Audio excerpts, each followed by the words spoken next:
Inilah Injil Yesus Kristus menurut Markus.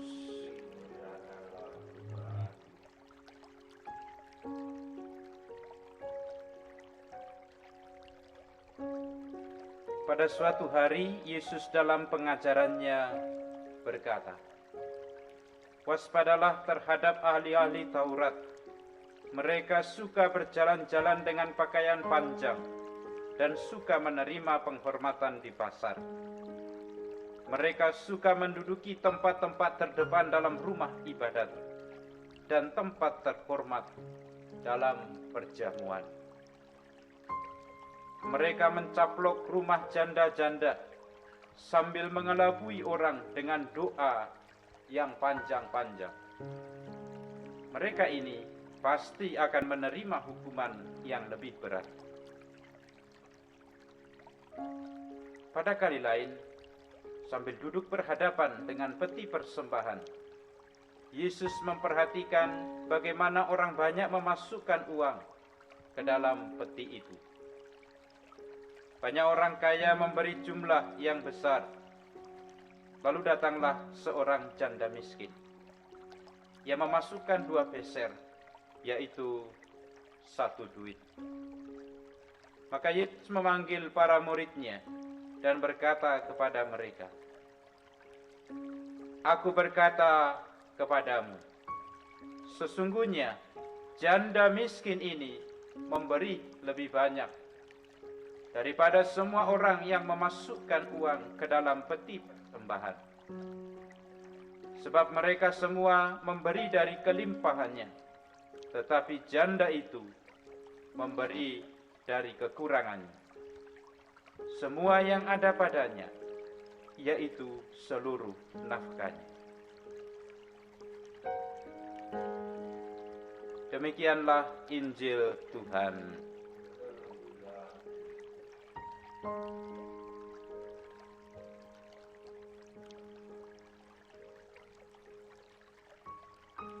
Saudara-saudariku yang terkasih dalam Tuhan, ketika mendengar atau merenungkan Injil yang barusan kita dengar, ada banyak pengalaman kecil yang saya alami, menjadikan refleksi yang baik untuk mengerti lebih baik apa yang diwartakan Injil ini.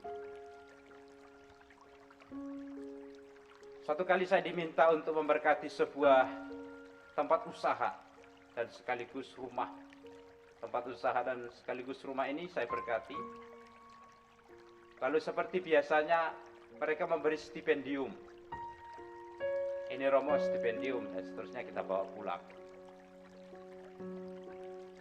Ketika sampai di rumah, lalu kemudian bendahara rumah yang menerima stipendium ini lalu berkomentar, "Itu pemberkatan rumah di mana? Pemberkatan usaha di mana?" Lalu saya sebut satu tempat. "Kenapa?" "Wah, berinya kok sedikit sekali." Tentu pelayanan ini tidak diukur dari apa yang mereka beri. Tapi begitu dikatakan nilai uang hanya diberi 300.000. Wah. Tapi kalau saya lihat dari tempat usaha yang dia bangun, lalu kemudian rumah itu, soal pantas atau tidak ya setiap orang bisa mengukur tentunya. Tapi kalau saya hitung-hitung, harga keramik satu itu mungkin seharga stipendium yang diberikan. Tapi di lain kisah, saya juga pernah diminta untuk misa tutup peti anak dari seorang ibu yang tidak punya siapa-siapa lagi, hanya dia dengan anaknya, lalu kemudian anaknya meninggal, sangat miskin. Lalu kita tutup peti di sebuah tempat rumah duka. Kalau kita tahu di Cikini, tempat yang sangat sempit, meninggal hari ini, sorenya langsung tutup peti, besok harus dimakamkan. Karena tidak mungkin menunggu 2 hari karena tidak ada biaya untuk itu.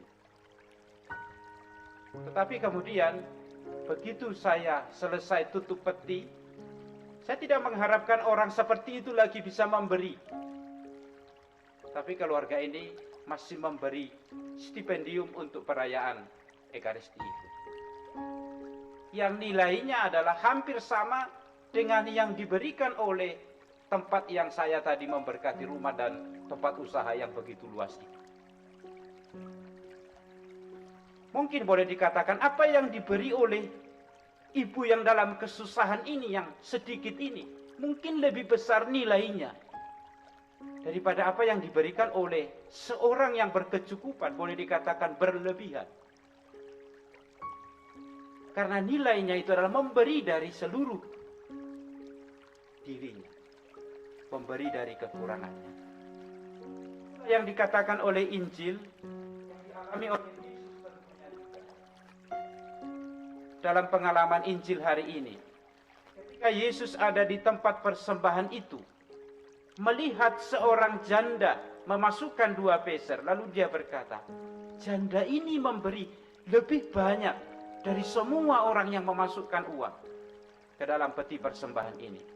Kalau dihitung sebenarnya secara manusiawi, tidak mungkin 2 peser lebih banyak daripada semua orang yang memasukkan uang ke dalam peti persembahan itu.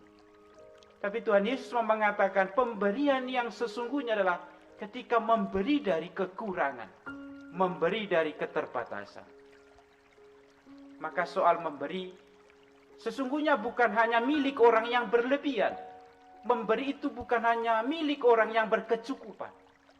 Tapi memberi adalah milik semua orang yang berkekurangan. Milik semua orang yang hidup.